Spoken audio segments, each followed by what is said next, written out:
Hello दोस्तों, कैसे हो आप सब। मैं बहुत अच्छी हूँ और आई होप आप भी बहुत अच्छे होंगे। हाँ, 2 पार्ट हमने पढ़ लिए थे। फ्रेंच रिवॉल्यूशन पढ़ रहे थे हम, फ्रांसीसी क्रांति, क्लास 9th की एनसीईआरटी का ये पार्ट 3rd है हमारा फ्रांसीसी क्रांति का। इसमें हम यहाँ तक हमने इस पिक्चर तक हमने डिस्कस कर लिया था। उसके बाद हम आज पढ़ते हैं, आओ एनसीईआरटी पढ़ें। और इसके आगे हम पढ़ते हैं, जिस वक्त नेशनल असेंबली संविधान का प्रारूप तैयार करने में व्यस्त थी। दोस्तों, जिसने हमारे पहले 2 पार्ट नहीं देखे हैं, प्लीज़ उनको जाके पहले देखें, नहीं तो आपको समझ नहीं आएगा। और पहले दोनों पार्ट देखें, उनको लाइक और शेयर करें और सब्सक्राइब करें।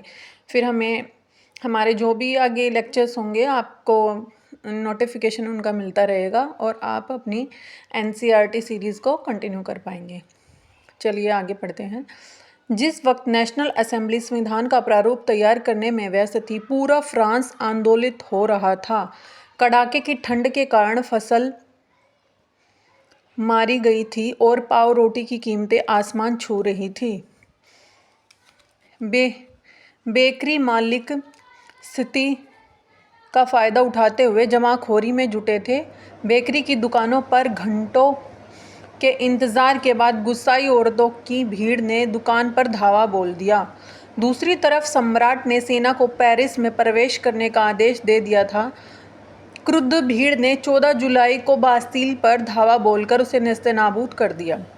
दोस्तों, 14 जुलाई को ये अपना स्वतंत्रता दिवस मनाते हैं। इसी दिन बास्तील जेल पर हमला हुआ था और उसको ख़त्म कर दिया गया था, तोड़ दिया गया था बास्तील जेल को क्रांतिकारियों के द्वारा। देहाती इलाकों में गांव-गांव यह अफवाह फैल गई कि जागीरों के मालिकों ने भाड़े पर लठैतों लुटेरों के गिरोह बुला लिए हैं जो पक्की फसलों को तबाह करने निकल पड़े हैं। सारे फ्रांस में ये अफवाह फैल गई थी कि जो हमारा मालिक है, जो हमारा राजा है लुई सोलवा, उसने ना दूसरे देशों से और दूसरे जागीरों से लठैतों को बुला लिया है भाड़े पर, और वे हमारी फसलों को नष्ट कर देंगे और हमारे ऊपर भी हमला करने वाले हैं, निकल पड़े। कई जिलों में भय से आक्रांत होकर किसानों ने कुदालों और बेलचों से ग्रामीण किलों पर आक्रमण कर दिया। उन्होंने अन्न भंडारों को लूट लिया और लगान संबंधी दस्तावेजों को जलाकर खाक कर दिया। कुलीन बड़ी संख्या में अपनी जागीरें छोड़कर भाग गए। बहुतों ने तो पड़ोसी देशों में जाकर शरण ली। अपनी विद्रोही प्रजा की शक्ति का अनुमान करके लुई सोलवा ने अंततः नेशनल असेंबली को मान्यता दे दी और यह भी मान लिया कि उसकी सत्ता पर अब से संविधान का अंकुश होगा। 4 अगस्त 1789 की रात को असेंबली ने करों, कर्तव्यों और बंधनों वाली सामंती व्यवस्था के उन्मूलन का आदेश पारित किया। पादरी वर्ग के लोगों को भी अपने विशेषाधिकारों को छोड़ देने के लिए विवश किया गया। धार्मिक कर समाप्त कर दिए गए और चर्च के स्वामित्व वाली भूमि जब्त कर ली गई। इस प्रकार कम से कम 20 अरब लिब्रे की संपत्ति सरकार के हाथ में आ गई। लिब्रे फ्रांस की करेंसी है और ये उसी के बारे में बताया गया है कि चर्च की जो संपत्ति थी वो उनके हाथ में आ गई थी। अन्न भंडारों को लूट लिया और दस्तावेज जो हमारे उसके जो कहते हैं जो लगान संबंधी दस्तावेज थे, किसानों से जबरन कर वसूल किया जाता था और तरह तरह के कर उनके ऊपर लगाए गए थे और उनको दस्तावेजों में लिख कर रखा जाता था, तो उन्होंने उन सारे दस्तावेजों को जलाकर खाक कर दिया। इसके आगे देखते हैं हम। फ्रांस संवैधानिक राजतंत्र बन गया। नेशनल असेंबली ने सन 1791 में संविधान, आप शायद नहीं देख पा रहे होंगे अब, हाँ, नेशनल असेंबली ने सन 1791 में संविधान का प्रारूप पूरा कर लिया। इसका मुख्य उद्देश्य था सम्राट की शक्तियों को सीमित करना। एक व्यक्ति के हाथ में केंद्रीकृत होने के बजाय अब इन शक्तियों को विभिन्न संस्थाओं, विधायिका, कार्यपालिका, न्यायपालिका में विभाजित एवं हस्तांतरित कर दिया गया। पीछे भी हमने इस पॉइंट को डिस्कस किया था दोस्तों। जो नेशनल असेंबली थी उसने 1791 में संविधान का पूरा प्रारूप अपना कंप्लीट कर लिया था और उनका मुख्य उद्देश्य यही था कि जो एक पूरी शक्ति का सेंटर उसको सम्राट को बना दिया गया है, उस शक्ति को डिवाइड कर दिया जाए, जैसा कि इंडिया में भी लागू है ये। मॉन्टेस्क्यू ने भी इसको अप्लाई किया था। मॉन्टेस्क्यू ने ही इसको सबसे पहले बताया था। हमारे इंडिया में इसको फॉलो किया जाता है कि जो शक्ति है, जो हमारी पावर है, उसको एक हाथों में सेंट्रलाइज ना किया जाए और अलग अलग पार्ट्स में डिवाइड करके विधायिका, कार्यपालिका और न्यायपालिका में डिवाइड कर देना चाहिए।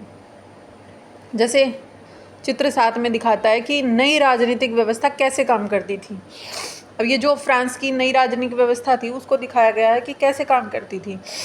न्यायाधीश, सम्राट नेशनल असेंबली में 745 जो मेंबर थे वे उस सम्राट को फॉलो करते थे। ये इसके नीचे मैंने थोड़ा सा अपनी तरफ से जो मेरे को समझ आया इसमें से, शायद आप भी इसको समझ पाएंगे, तो उसको डिवाइड कैसे किया गया था ये ऐसे मैंने अपने इसको बनाया है। जो सक्रिय नागरिक थे, मताधिकार प्राप्त लोग, जिसको मताधिकार था वही सक्रिय नागरिक कहलाते थे। 2.8 करोड़ की जनसंख्या में लगभग 40 लाख लोग ही ऐसे थे जो वोट का इस्तेमाल कर सकते थे। उसके लिए मिनिमम मतलब क्या रिक्वायरमेंट होनी चाहिए, जिस उसी को वोट का अधिकार मिलता था कि उसको सिर्फ 3 दिन, यहाँ मैंने दिखाया है कि उसी को वोटिंग राइट मिलता था जो 3 दिन की मजदूरी के लायक, मतलब जिसके पास कम से कम पैसे हों और 25 वर्ष की आयु पूरी कर चुका हो और पुरुष हो। महिलाओं को ये अधिकार नहीं था। उनको ही सिर्फ सक्रिय नागरिक बोला जाएगा और उन्हीं को वोटिंग राइट मिलेगा। और जो शेष पुरुष हैं, मतलब जो 3 दिन की मजदूरी नहीं कमा सकते हैं और मतलब निष्क्रिय नागरिक हैं, उनको तो फिर उनको वोट का अधिकार भी नहीं मिलेगा और उनको इसलिए वो निष्क्रिय नागरिक कहलाएंगे। और जो महिलाएं हैं वो भी निष्क्रिय नागरिक होंगी। तो इनका तो कोई रोल ही नहीं था पूरी सोसाइटी में। जो 25 वर्ष की आयु पूरी कर चुका और 3 दिन की मजदूरी जितनी उसके पास पैसे हों तो वो ही सक्रिय नागरिक होगा और उसी को वोटिंग राइट मिलेगा। और उसके बाद वो एक निर्वाचक समूह चुनते थे और वो निर्वाचक समूह आगे जाके एक नेशनल असेंबली को चुनता था। असेंबली मेंबर्स को चुन के भेजते थे और फिर वो आके नेशनल असेंबली चुनते थे। और फिर जो नेशनल असेंबली में चुन के जाते थे 745 मेंबर, वो आगे जाके सम्राट को चुनते थे या कानून को इस्टेब्लिश करते थे। कानून वही बनाते थे जो नेशनल असेंबली से चुन के जाते थे 745 मेंबर। निष्क्रिय नागरिक में ये देखो, जैसे मैंने यहाँ पे ड्रॉ किया था वैसे ही यहाँ पे है। मताधिकार प्राप्त नहीं था इनको लगभग 30 लाख पुरुषों, महिलाओं, बच्चों और 25 वर्ष से कम उम्र के व्यक्तियों को मताधिकार प्राप्त नहीं था। ये जो निष्क्रिय नागरिक थे ये इतने थे, लगभग 30 लाख के करीब। आगे बढ़ते हैं। सन 1791 के संविधान ने कानून बनाने का अधिकार नेशनल असेंबली को सौंप दिया। नेशनल असेंबली अप्रत्यक्ष रूप से चुनी जाती थी। सर्वप्रथम नागरिक एक निर्वाचक समूह का चुनाव करते थे जो पुनः असेंबली के सदस्यों को चुनते थे। सभी नागरिकों को मतदान का अधिकार नहीं था। 25 वर्ष से अधिक उम्र वाले केवल ऐसे पुरुष को ही सक्रिय नागरिक, जिन्हें मतदान का अधिकार का दर्जा दिया गया था, जो कम से कम 3 दिन की मजदूरी के बराबर कर चुकाते हैं। सॉरी, ये मैं यहाँ पे कह रही थी कि जिसके पास 3 दिन की मजदूरी के बराबर पैसे हों, नहीं, 3 दिन की मजदूरी के बराबर कर चुकाते हों, ये ऐसी कंडीशन थी। शेष पुरुषों और महिलाओं को निष्क्रिय नागरिक के रूप में वर्गीकृत किया गया था। निर्वाचक की योग्यता प्राप्त करने तथा असेंबली का सदस्य होने के लिए लोगों का करदाताओं की उच्च श्रेणी में होना जरूरी था।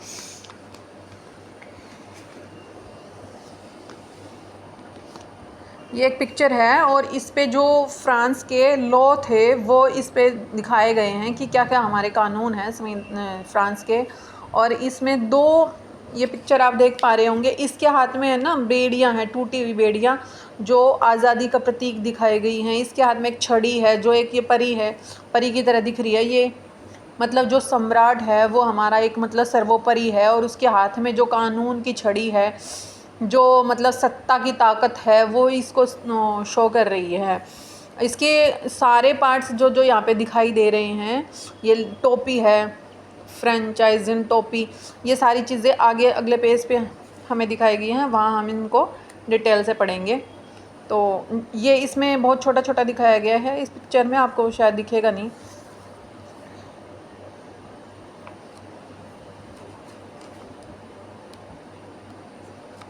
यहाँ पे देखिए, यहाँ पे ये पूरा दिखाया गया है, इसको हम आगे डिस्कस करेंगे।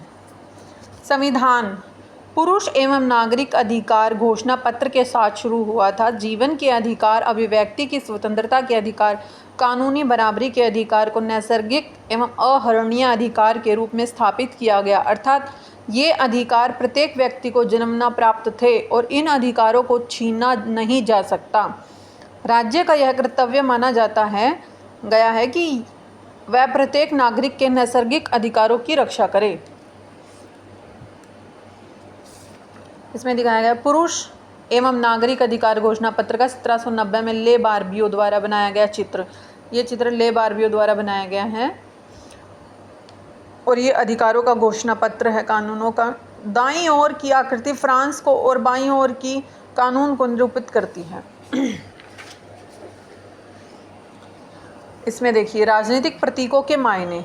18वीं सदी में ज़्यादातर स्त्री पुरुष पढ़े लिखे नहीं थे, इसलिए महत्वपूर्ण विचारों का प्रचार करने के लिए छपे हुए शब्दों के बजाय अक्सर आकृतियों एवं प्रतीकों का प्रयोग किया जाता था। ले बार्बियो ने अपनी पेंटिंग चित्र 8 जो हमने अभी पीछे देखा था, में अधिकारों के घोषणा पत्र को लोगों तक पहुंचाने के लिए अनेक प्रतीकों का प्रयोग किया। आइए इन प्रतीकों को समझने की कोशिश करें। ये टूटी हुई बेड़ियाँ, जैसे मैंने आपको बताया था पीछे, आज़ादी का प्रतीक है। टूटी हुई जंजीर, दासों को बांधने के लिए जंजीरों का प्रयोग होता था। टूटी हुई हथकड़ी उनकी आज़ादी का प्रतीक है। छड़ों का बच्छीदार गट्ठर, ये हमारी जो पिक्चर है ये एकता का प्रतीक है। अकेली छड़ को आसानी से तोड़ा जा सकता है पर पूरे गट्ठर को नहीं, एकता में ही बल है। त्रिभुज के अंदर रोशनी बिखेरती आँख, सर्वदर्शी आँख ज्ञान का प्रतीक है। सूर्य की किरणें अज्ञान रूपी अंधेरे को मिटा देंगी। ये जो छड़ मैंने दिखाई थी आपको, सत्ता का प्रतीक। राजदंड शाही सत्ता का प्रतीक। अपनी पूंछ मुंह में लिए सांप सनातनता का प्रतीक।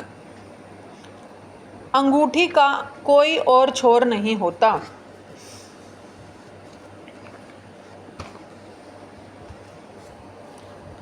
ये लाल फ्राइजियन टोपी, दासों द्वारा स्वतंत्र होने के बाद पहनी जाने वाली टोपी।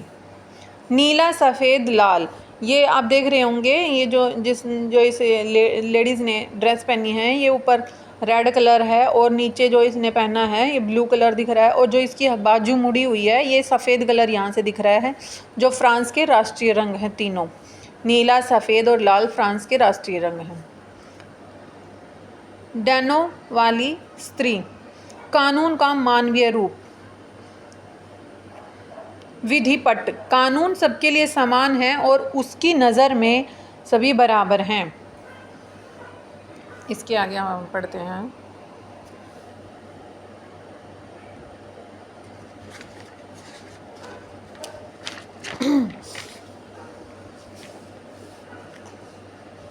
फ्रांस में राजतंत्र का उन्मूलन और गणतंत्र की स्थापना।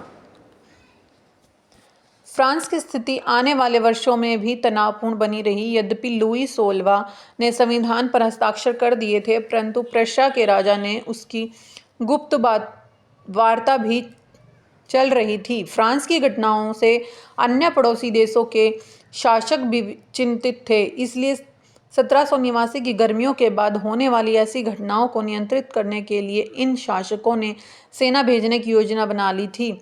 लेकिन जब तक इस योजना पर अमल होता, अप्रैल 1792 में नेशनल असेंबली ने प्रशा एवं ऑस्ट्रिया के विरुद्ध युद्ध की घोषणा का प्रस्ताव पारित कर दिया। प्रांतों से हजारों स्वयंसेवी सेना में भर्ती होने के लिए जमा होने लगे। उन्होंने इस युद्ध में यूरोपीय राजाओं एवं कुलीनों के विरुद्ध जनता की जंग के रूप में लिया। उनके होठों पर देशभक्ति के जो तराने थे, उनमें कवि रॉजेट दी लाइल द्वारा रचित मार्सिले भी था। यह गीत पहली बार मार्सिलेस के स्वयंसेवियों ने पेरिस की ओर कूच करते हुए गाया था, इसलिए इस गाने का नाम मार्सिले हो गया, जो अब फ्रांस का राष्ट्रगान है। जो फ्रांस का राष्ट्रगान है वो सबसे पहले मार्सिलेस के स्वयंसेवियों ने गाया था, और इसलिए वो उसी नाम से उसका नाम पड़ गया है, और ये अब फ्रांस का राष्ट्रगान है। क्रांतिकारी युद्धों से जनता को भारी क्षति एवं आर्थिक कठिनाइयां झेलनी पड़ी। पुरुषों के मोर्चे पर चले जाने के बाद घर परिवार और रोजी रोटी की जिम्मेवारी औरतों के कंधों पर आ पड़ी। देश की आबादी के एक बड़े हिस्से को ऐसा लगता था कि क्रांति के सिलसिले को आगे बढ़ाने की ज़रूरत है, क्योंकि 1791 के संविधान में सिर्फ अमीरों को ही राजनीतिक अधिकार प्राप्त हुए थे। लोग राजनीतिक क्लबों में अड्डे जमाकर सरकारी नीतियों और अपनी कार्य योजना पर बहस करते थे। इसमें जैकोबियन क्लब सबसे सफल था, जिसका नाम पेरिस के भूतपूर्व कॉन्वेंट ऑफ सेंट जैकब के नाम पर पड़ा, जो अब इस राजनीतिक समूह का अड्डा बन गया था। इस पूरी अवधि में महिलाएं भी सक्रिय थीं। उन्होंने भी अपने क्लब बना लिए और इस अध्याय के खंड 4 में आप उनकी गतिविधियों एवं मांगों के बारे में और जानेंगे। जैकोबियन क्लब के सदस्य मुख्यतः समाज के कम समृद्ध हिस्से से आते थे। इनमें छोटे दुकानदार और कारीगर जैसे जूता बनाने वाले, पेस्ट्री बनाने वाले, घड़ी साज, छपाई करने वाले और नौकर व दिन दिहाड़ी मजदूर शामिल थे। उनका नेता मैक्सिमिलियन रोबेस्फेयर, ये बहुत ही फेमस हैं, हमारे वो हैं नेता हैं, रोबेस्फेयर था। जैकोबियन के एक बड़े वर्ग ने गोदी कामगारों की तरह धारीदार लंबी पतलून पहनने का निर्णय किया। ये देख रहे होंगे आप, जैसे लेडीज़ ने भी ऐसे जो अपना मतलब बॉटम जो पहनते थे तो उसको भी धारीदार इनके पजामे के जैसा ही बनाया, और इन्होंने भी अपने पजामे को धारीदार बनाया। जैसे घुटन्ना पहनते थे जो अमीर लोग थे, उसको ब्रेचेस्ट कहते थे, तो वो पहनना भी छोड़ दिया इन्होंने घुटने पर, और कहने लगे कि हम इस फैशन को छोड़ते हैं और हम ऐसा अपना एक सिंपल सोबर अपना पहनावा बनाएंगे। जैकोबियनों के एक बड़े वर्ग ने गोदी कामगारों की तरह धारीदार लंबी पतलून पहनने का निर्णय किया। ऐसा उन्होंने समाज के फैशन प्रस्त वर्ग, खासतौर से घुटने तक पहनने वाले ब्रिचेस, घुटन्ना पहनने वाले कुलीनों से खुद को अलग करने के लिए किया। यह ब्रिचेस पहनने वाले कुलीनों की सत्ता समाप्ति के ऐलान का उनका तरीका था।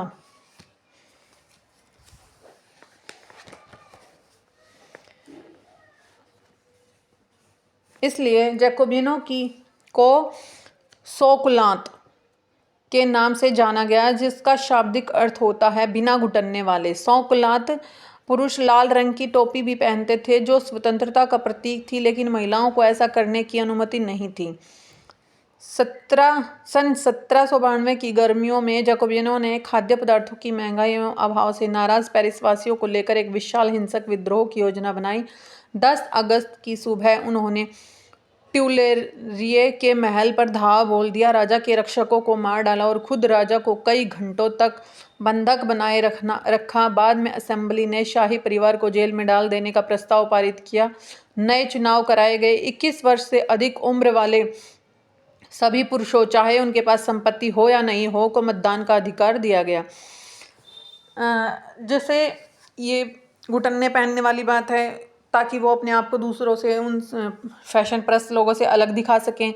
लाल रंग की टोपी भी पहनी और स्वतंत्रता का प्रतीक थी जो वो लाल टोपी थी, लेकिन महिलाओं को ऐसा करने की इजाज़त नहीं थी। वो लाल टोपी नहीं पहन सकती थी, अपनी स्वतंत्रता को नहीं दिखा सकती थी। और इसके बाद जब ये नए चुनाव हुए 10 अगस्त की सुबह और उन्होंने दावा बोल दिया, जैसे इसके बाद ये नया असेंबली ने नए चुनाव करवाए, तो इसमें सभी को 21 वर्ष से अधिक उम्र वाले सभी पुरुषों, और चाहे महिलाओं हों, चाहे उनके पास संपत्ति हो या ना, नहीं सॉरी, महिलाओं को नहीं दी गई, जिनके पास, सभी पुरुषों को 21 वर्ष से ऊपर जो थे सबको वोट का अधिकार दे दिया।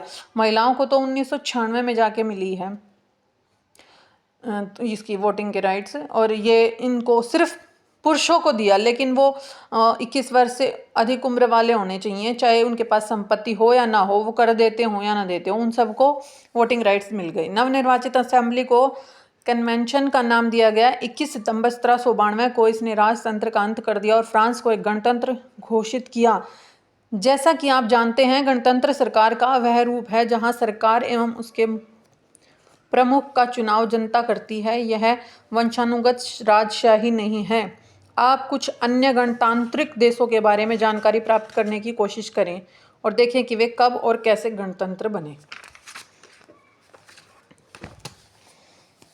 लुई 16वां को न्यायालय द्वारा देशद्रोह के आरोप में मौत की सजा सुना दी गई। 21 जनवरी 1793 को प्लेस डी लॉ कॉन्कर्ड कंकॉर्ड में उसे सार्वजनिक रूप से फांसी दी गई। जल्द ही रानी मैरी अंतोनैट का भी वही हर्ष हुआ।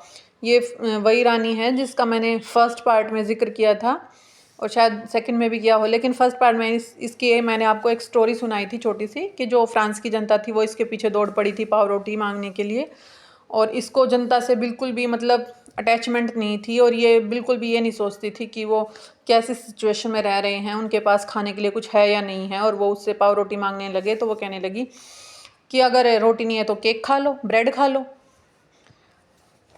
इसके बाद देशद्रोह का शब्द का अगर अर्थ आपको पता है तो ठीक है, अदरवाइज़ मैं आपको बता देती हूँ, जिसको नहीं भी पता है उसको भी पता चल जाएगा।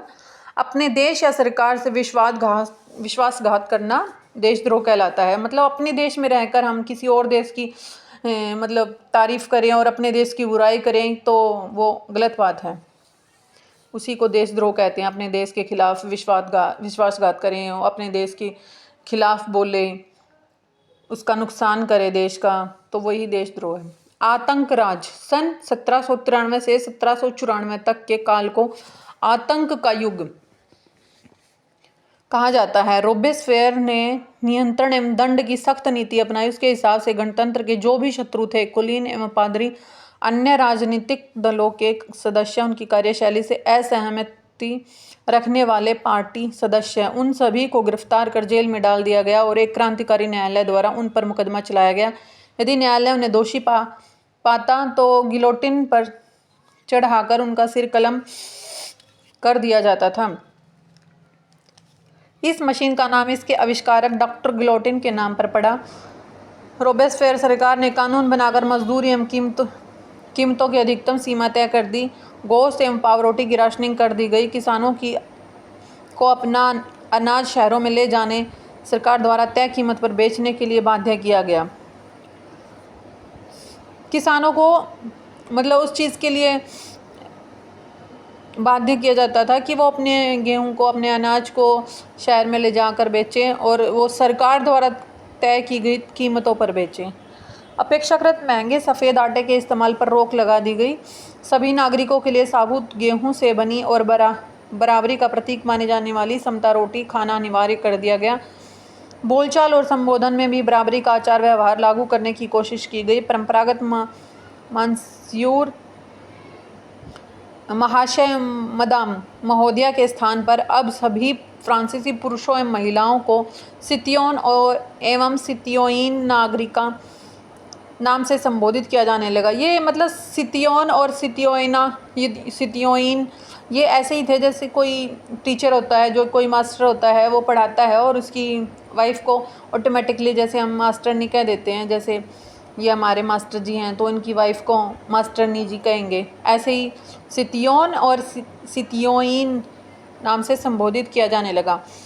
चर्चों को बंद कर दिया गया और उनके भवनों को बैरक या दफ्तर बना दिया गया। रोबेस्पियर ने अपनी नीतियों को इतनी सख्ती से लागू किया कि उसके समर्थक भी त्राही करने लगे। अंततः जुलाई 1794 में न्यायालय द्वारा उसे दोषी ठहराया गया और गिरफ्तार करके अगले ही दिन उसे गिलोटिन पर चढ़ा दिया गया।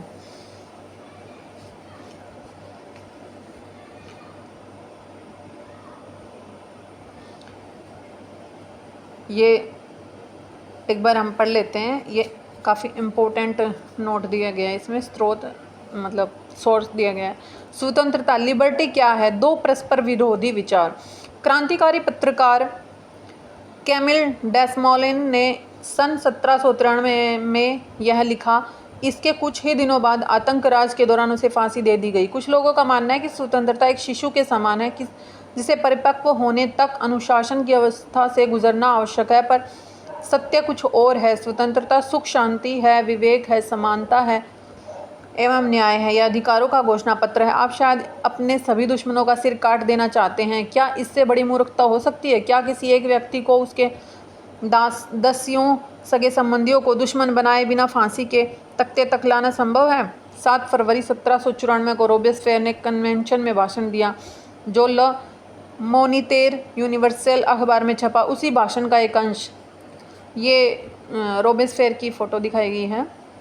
लोकतंत्र को स्थापित और सुदृढ़ करने के लिए संविधान सम्मत शांतिपूर्ण शासन के लिए हमें सबसे पहले अत्याचारी निरंकुशता के विरुद्ध स्वतंत्रता की लड़ाई को अंतिम परिणति तक पहुंचाना होगा। गणतंत्र के घरेलू एवं बाहरी दुश्मनों का विनाश करना आवश्यक है, अन्यथा हम खुद नष्ट हो जाएंगे। क्रांति के दौर में लोकतांत्रिक सरकार आतंक का सहारा ले सकती है। आतंक बस कठोर तुरंतता और अनम्य न्याय है, जिसका प्रयोग पितृभूमि की अत्यावश्यक ज़रूरतों को पूरा करने के लिए किया जाएगा। आतंक के जरिए स्वतंत्रता के दुश्मनों पर अंकुश लगाना गणतंत्र के संस्थापक का अधिकार है।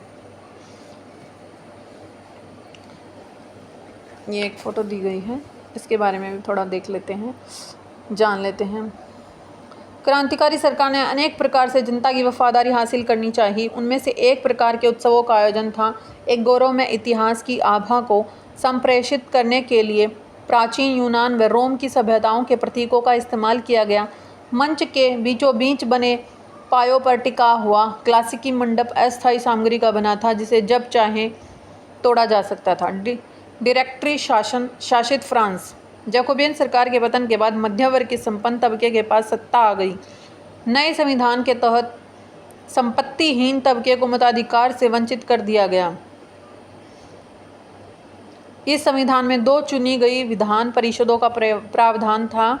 इन परिषदों ने 5 सदस्यों वाली एक कार्यपालिका डायरेक्टरी को नियुक्त किया। इस प्रावधान के जरिए जैकोबियनों के शासनकाल वाली एक व्यक्ति केंद्रित कार्यपालिका से बचने की कोशिश की गई, लेकिन डायरेक्टरों का झगड़ा अक्सर विधान परिषदों से होता और तब परिषदें उन्हें बर्खास्त करने की चेष्टा करती। डायरेक्टरी की राजनीतिक अस्थिरता ने सैनिक तानाशाह नेपोलियन बोनापार्ट के उदय का मार्ग प्रशस्त कर दिया। सरकार के स्वरूप में इन सभी परिवर्तनों के दौरान स्वतंत्रता, विधि सम्मत समानता और बंधुत्व प्रेरक आदर्श बने रहे। इन मूल्यों ने आगामी सदी में न सिर्फ फ्रांस बल्कि बाकी यूरोप के राजनीतिक आंदोलनों को भी प्रेरित किया।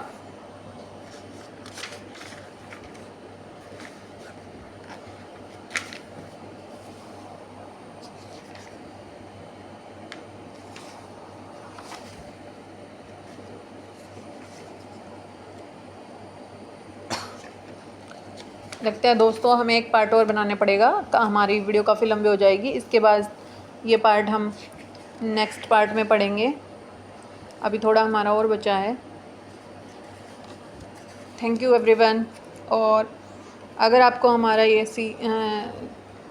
सीरीज़ NCERT पढ़ने वाली सीरीज़ अच्छी लग रही हो तो हमें प्लीज़ सपोर्ट करें और लाइक शेयर सब्सक्राइब करें।